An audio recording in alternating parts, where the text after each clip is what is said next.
नमस्कार दोस्तों, welcome to this channel. आइए शुरू करते हैं आज का वीडियो। इस वीडियो में हम लोग अब विद्युत धारिता को पढ़ेंगे। इसके पहले 2 वीडियो इस चैप्टर नंबर 2 का आ चुका है, आप उसे देख लीजिएगा। उसके बाद में यहाँ पे इस लेक्चर को देखिएगा। हम लोग पिछले क्लास में बहुत सारे बेसिक कॉन्सेप्ट को हमने पढ़ लिया है। अब हम लोग को धारिता यानी कि कैपेसिटेंस, इसका जो सेकेंड पोर्शन है उसको पढ़ना है। तो सबसे पहले हम लोग धारिता को देख लेते हैं कि विद्युत धारिता कहते किसे हैं। चूँकि हम जानते हैं कि आवेश जो होता है वह डायरेक्टली प्रोपोर्शनल होता है कि इसका भी का, यानी कि आवेश जो होता है भी यानी कि पोटेंशियल का डायरेक्टली प्रोपोर्शनल होता है। तो निश्चित रूप से यहाँ से अगर यदि हम इसका प्रोपोर्शनली कांस्टेंट हटाएंगे तो Q इजिकल टू हो जाएगा C इंटू भी। C यहाँ पे प्रोपोर्शनली कांस्टेंट हो जाएगा, जो चालक की विद्युत धारिता C को ही बोलते हैं। तो यहाँ से हम लिखेंगे तो C इजिकल टू हो जाएगा Q बाई भी। यहाँ से हमारा विद्युत धारिता का डिफिनीसन आ जाएगा। C इजिकल टू कितना होता है, Q बाई भी होता है, जहाँ पे C इजिकल टू होता है आपका चालक की विद्युत धारिता। इसको क्या बोलते हैं हम लोग, चालक की विद्युत धारिता कहते हैं। चालक की विद्युत धारिता कहते हैं। चालक की विद्युत धारिता C हो गया।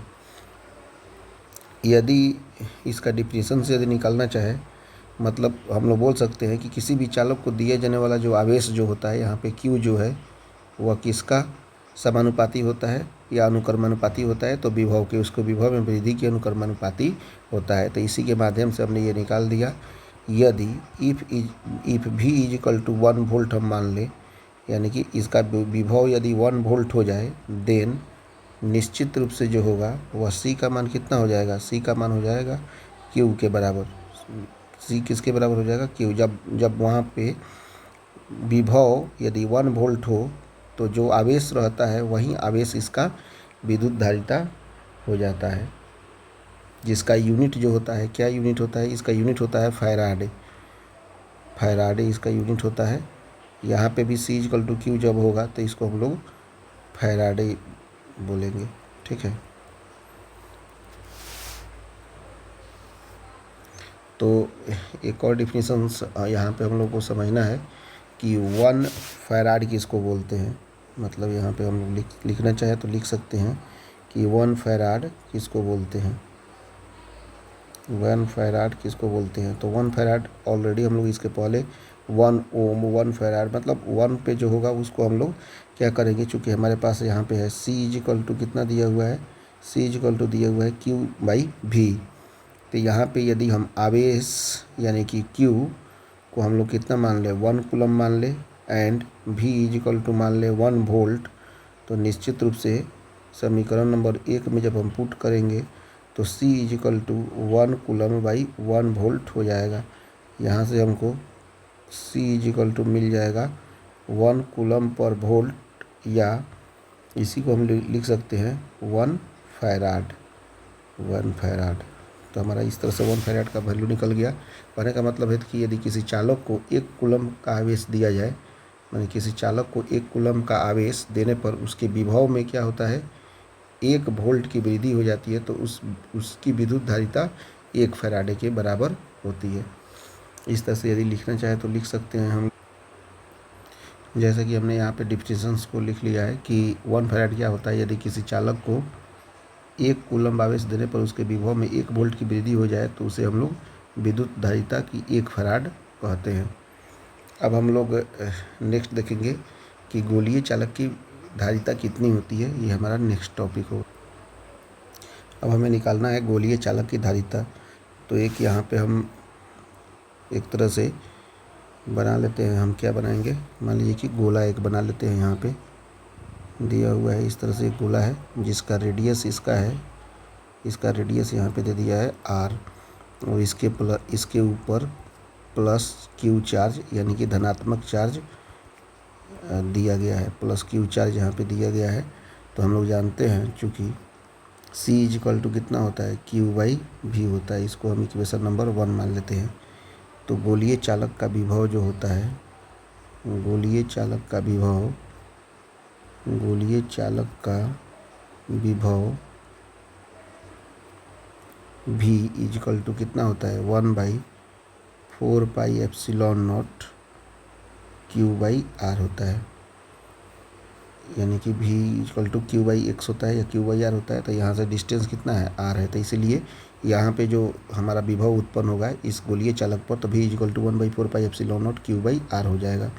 इस v का मान समीकरण 1 में रखेंगे तो हो जाएगा समीकरण 1 से c equal to Q divided by v का मान रखिए यहाँ पे 1/4 pi epsilon naught Q by R, Q से क्यू कट जाएगा, तो निश्चित रूप से यहाँ से c इक्वल टू हो जाएगा 4 pi epsilon naught into R. यहाँ से हमारा c का मान निकल गया। तो ये तो हो गया SI यूनिट में। SI यूनिट में c का मान कितना हो जाएगा, 4 pi epsilon naught into R. यदि CGS यूनिट में लिखेंगे तो इफ इन CGS यूनिट में जो 4 पाई एप्सिलॉन नॉट कितना के बराबर होता है, 1 यूनिट के बराबर होता है। तो इस हिसाब से हम देखेंगे तो इसीलिए c इक्वल टू कितना के बराबर हो जाएगा, r के बराबर हो जाएगा। इस तरह से हमने देख लिया, यहाँ पे गोलीय चालक की धारिता को देख लिया।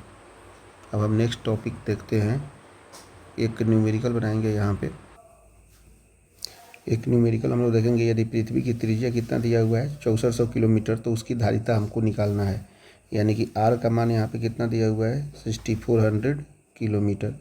चूँकि हम जानते हैं c इक्वल टू कितना होता है 4 pi epsilon naught into R, तो यहाँ से c इक्वल टू लिख सकते हैं। देखिए 1/4 pi epsilon not, 1/4 pi epsilon not का मान कितना होता है 9 गुने 10 के पावर 9। तो यहाँ से यदि चाहेंगे तो हो सकता है 4 पाई एप्सिलॉन नॉट का मान कितना हो जाएगा 1 डिवाइडेड बाई 9 गुने 10 के पावर 9। तो इसका वैल्यू हम लिख सकते हैं यहाँ पे 1/4 पाई एप्सिलॉन नॉट का मान कितना हो जाएगा 1/9 गुने 10 के पावर 9। और यहाँ से r का मान हो जाएगा 6400। किलोमीटर को मीटर में चेंज करेंगे तो यहाँ पे गुना हम कर देंगे 1000 से, ठीक है। तो इसको सोल्व करेंगे, सोल्व करने के बाद में वैल्यू आ जाएगा 711.1 माइक्रो फैराड। इस तरह से हम लोग ये न्यूमेरिकल बना लेंगे।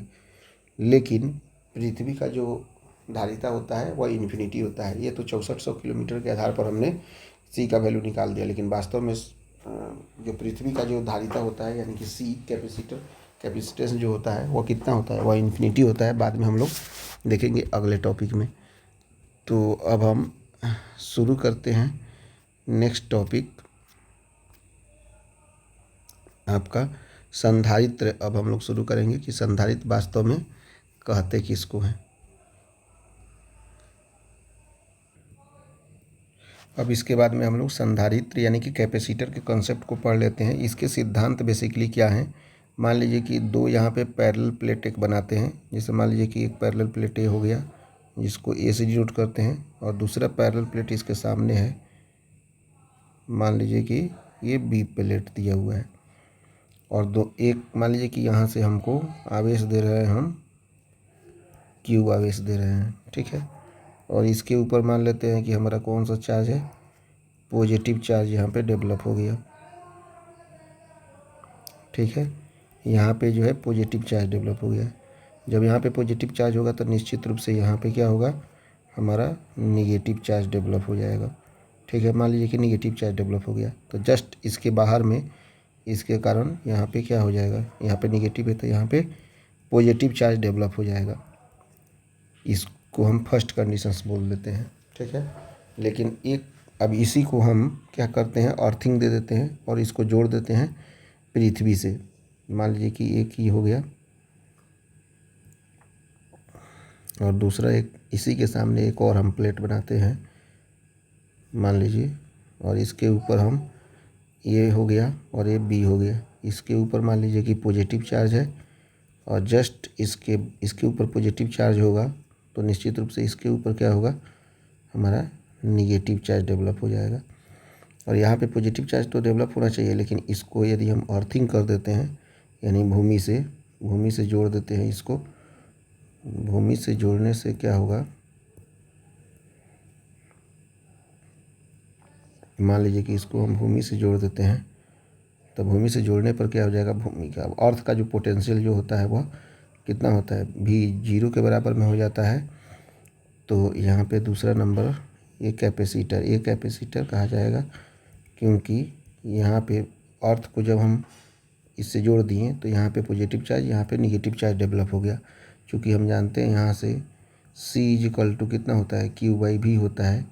यदि यहाँ पे V का मान 0 पुट कर देते हैं तो निश्चित रूप से C = कितना हो जाएगा, इन्फिनिटी। यही बात मैं पिछला क्लास में बोल रहा था कि C का मान हमेशा निगेटिव इन्फिनिटी होता है। हालांकि न्यूमेरिकल में बताया गया था कि दूसरा, लेकिन C का मान हमेशा क्या होता है, इन्फिनिटी होता है। वहाँ पे 6400 किलोमीटर हमने त्रिज्या ले लिया था, जिसके कारण वो C का मान आ रहा था कुछ वैल्यू। लेकिन यहाँ पे पोटेंशियल जो होता है V हमेशा 0 होता है, जिसके कारण C का मान क्या हो जाएगा, C का मान हो जाएगा इन्फिनिटी हो जाएगा। तो अब हम लोग संधारित्र के प्रकार समझ लेते हैं कि संधारित्र के कितने प्रकार होते हैं।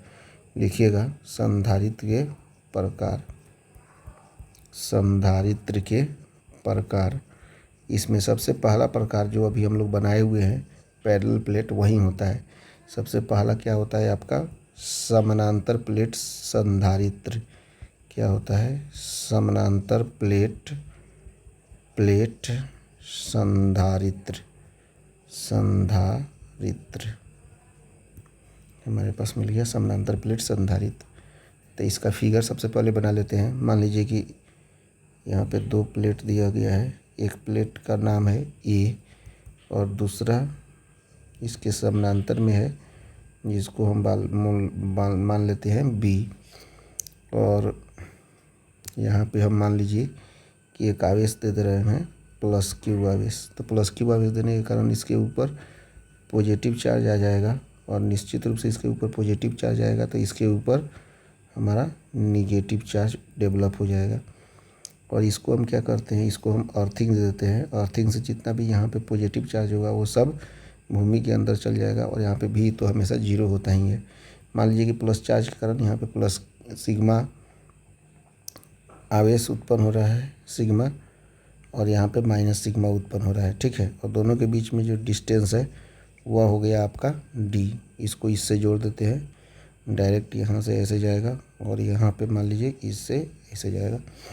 इस तरह से हमने सारा फिगर को बना लिया। अब प्लेटों के मध्य विद्युत क्षेत्र की तीव्रता, इसके पिछला वाला चैप्टर में हम लोग पढ़े थे, जब 2 समानांतर प्लेट एक दूसरे के एक पे प्लस सिग्मा और दूसरे पे माइनस सिग्मा हो तो वहाँ पे विद्युत क्षेत्र की तीव्रता कैसे निकालते हैं। आप लोग पिछला क्लास का जो पिछला चैप्टर का लास्ट क्लास देखिएगा, फर्स्ट चैप्टर का लास्ट क्लास, जो लास्ट टॉपिक हम पढ़ाए थे 2 प्लेटों के मध्य विद्युत क्षेत्र की तीव्रता निकालने का। तो प्लेटों के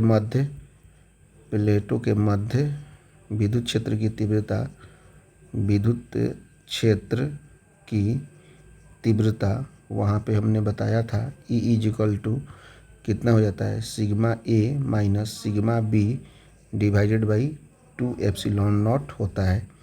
तो यहाँ पे वैल्यू पुट कर देंगे। E sigma A plus charge के लिए है और सिग्मा B जो है माइनस चार्ज के लिए, तो माइनस सिग्मा हो जाएगा डिवाइडेड बाई 2 एप्सिलॉन नॉट। यहाँ से E का मान हो जाएगा E 2 माइनस प्लस हो जाएगा तो 2 सिग्मा, या ये यहाँ पे 2, यहाँ पे ये हटा दिए तो हो जाएगा यहाँ से 2 sigma divided by 2 epsilon not. Sigma से सिग्मा कट जाएगा तो यहाँ से E आ जाएगा सिग्मा बाई एप्सिलॉन नॉट। इतना हमने वैल्यू निकाल दिया। उसके बाद में दोनों प्लेटों के मध्य हम विभवांतर निकालते हैं कि दोनों प्लेटों के मध्य विभवांतर कितना होता है।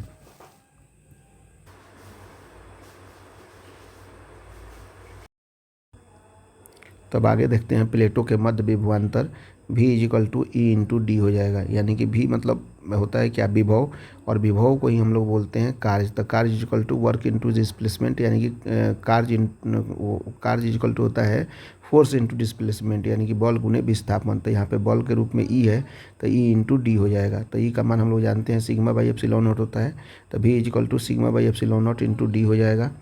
धारिता का वैल्यू हम लोग जानते हैं C = Q/V होता है। तो यहाँ से Q का मान लिख देंगे। Q का मान कितना होता है, Q का मान सिग्मा × A होता है और डिवाइडेड बाई V यहाँ पे कितना है, sigma by epsilon not × D। तो C = हो जाएगा, यहाँ से सिग्मा से सिग्मा कटा देंगे तो C = हो जाएगा A epsilon not divided by D। यदि दोनों प्लेटों के मध्य परावैद्युत पदार्थ हो तो यहाँ पे के एक्स्ट्रा आ जाएगा, C is equal to A epsilon naught into K divided by D. तब हम देखेंगे सी को प्रभावित करने वाले कौन कौन से कारक हैं।